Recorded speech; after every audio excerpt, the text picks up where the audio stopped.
Assalamualaikum. Balik lagi di Hafizka 22 Channel. Nah, untuk video kali ini saya mau cerita ya buat teman-teman eh, tentang negara Turki. Ini negara Turki menurut pandangan orang Indonesia yang belum pernah ke Turki dan yang sudah tinggal di Turki. Nah, buat pemberitahuan aja ya, buat informasi buat teman-teman. Video ini dibuat menurut pandang saya, dari sudut pandang saya ya, selama saya tinggal di negara ini sebagai warga negara Indonesia yang dulunya belum pernah ke sini dan yang sekarang sudah menetap di sini, yang sedang menetap di sini. Jadi setahu saya dan sepenglihatan saya akan ceritakan bagaimana negara Turki menurut pandangan orang Indonesia.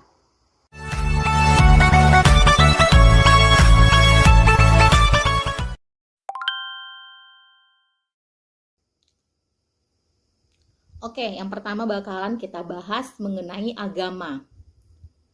Kalau bagi orang Indonesia, sebagian besar masyarakat Indonesia yang belum pernah ke Turki mungkin bakalan beranggapan, wow, Turki itu negara mayoritas muslim dengan penduduk, salah satu negara yang penduduk muslimnya terbesar, apalagi ditambah dengan cerita-cerita Kesultanan Ottoman.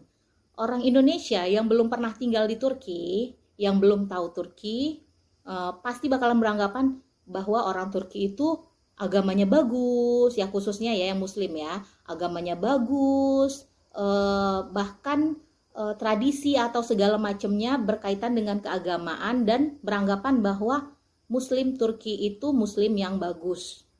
Nah, setelah orang Indonesia datang ke Turki, bahkan tinggal atau menetap setelah bergaul atau mempelajari, melihat lingkungan segala macam, di situ bakalan terasa bahwa Turki itu bukan seperti yang orang Indonesia kebanyakan pikirkan ya.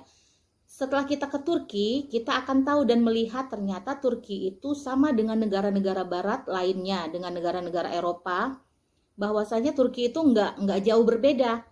Kebudayaan, bahkan kita lihat sepanjang perjalanan ataupun di musim panas kita bakal melihat kita akan berasa berada di negara-negara barat yang mayoritas non muslim. Kita memang sih melihat simbol-simbol keagamaan seperti masjid-masjid atau bangunan-bangunan masa Kesultanan Ottoman dulu masih kita lihat sih bangunan-bangunannya, tapi dari segi kehidupan bermasyarakat, bersosial, Turki itu udah seperti negara-negara barat pada umumnya.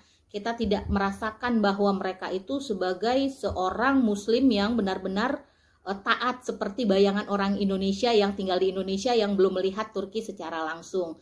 Nah, itu menurut pribadi saya ya, bahwa Turki itu sama aja dengan negara-negara Eropa yang lainnya gitu, negara-negara barat yang tidak memegang teguh secara teguh benar-benar yang Islamnya yang kita bayangin bahwa Islam sekali gitu, yang bahwasanya fanatik banget gitu.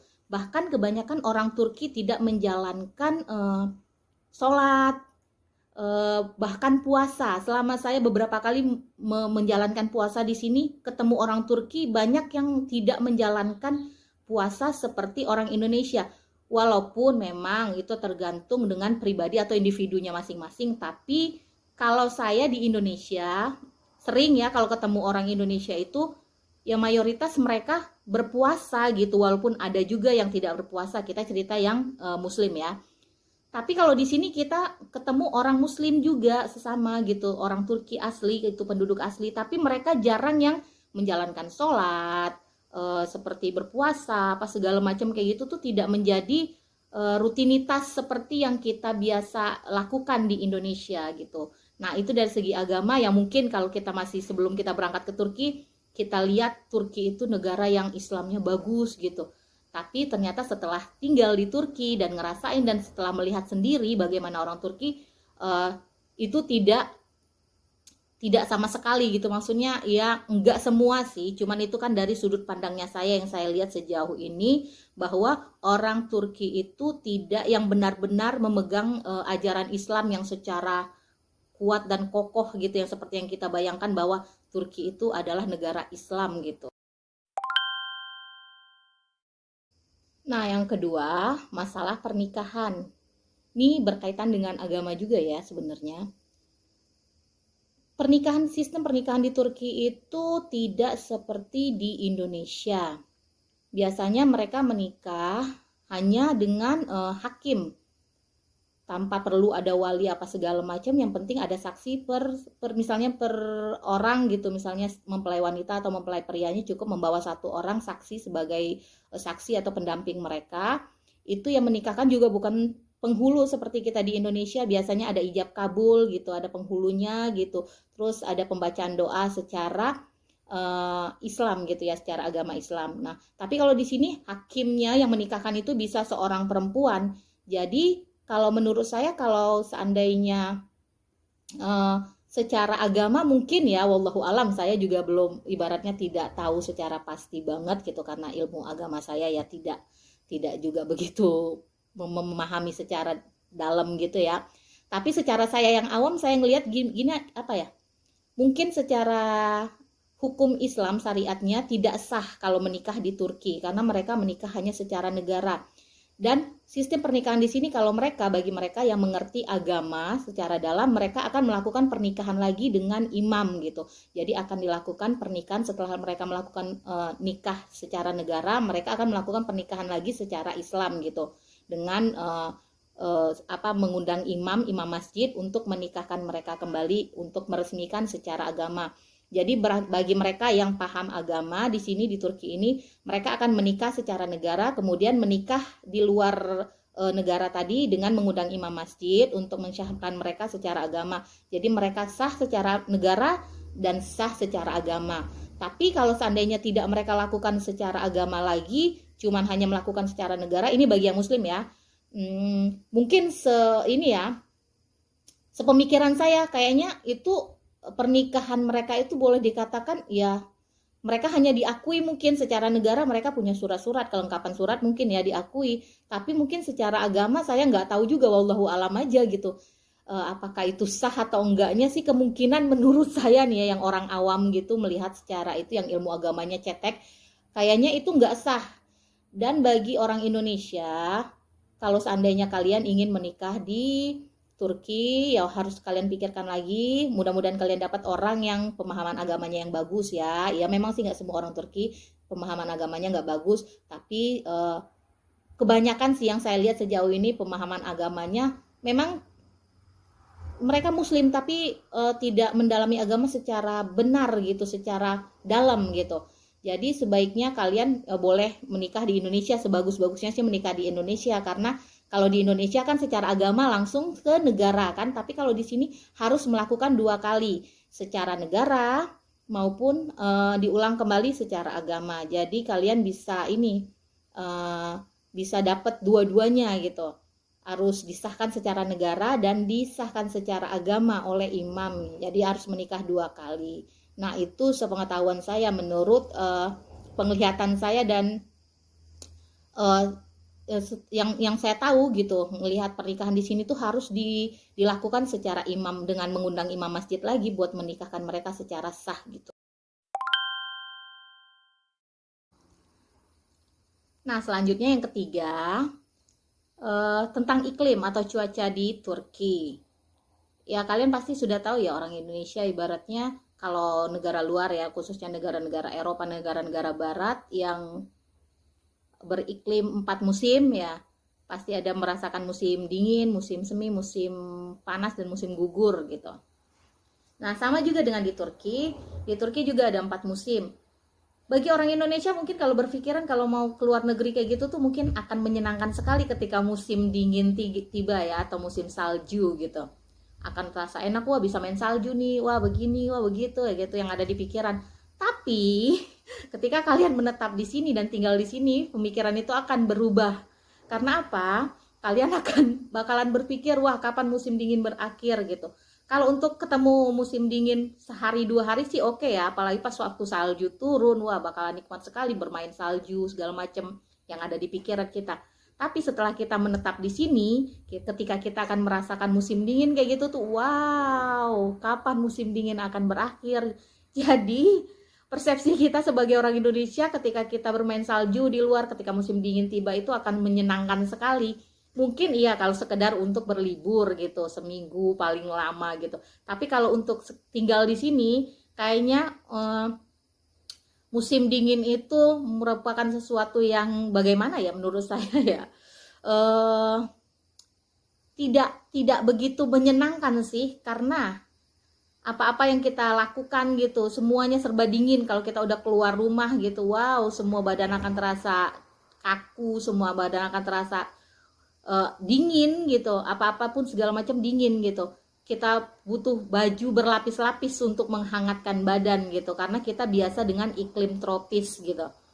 Nah, selama saya tinggal di sini, saya begitu menyukai musim panas. Jadi ketika musim dingin tiba, saya akan, waduh, udah mau masuk musim dingin aja nih. Tidak se-happy dan tidak semenyenangkan seperti yang saya kira sebelum saya berangkat ke sini gitu.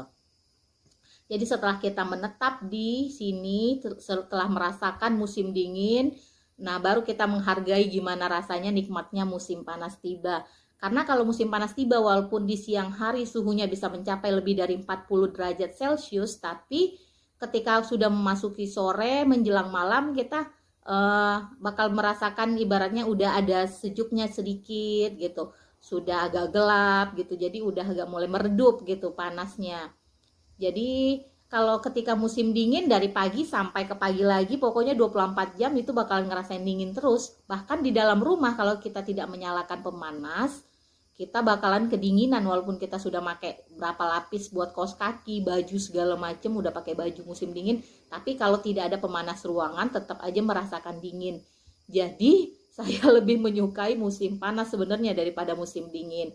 Nah, jadi apa yang kita pikirin ketika kita di Indonesia sebelum berangkat ke Turki, wow kita enak nih bisa main salju, bisa menikmati musim dingin. Ya kalau untuk sekedar main salju buat 1 hari 2 hari sih oke ya. Tapi kalau kita udah merasakan musim dingin yang begitu panjang, karena musim dingin itu lebih panjang berbanding musim panas. Musim panas itu biasanya panas teriknya hanya berkisaran antara bulan Juli dan Agustus saja.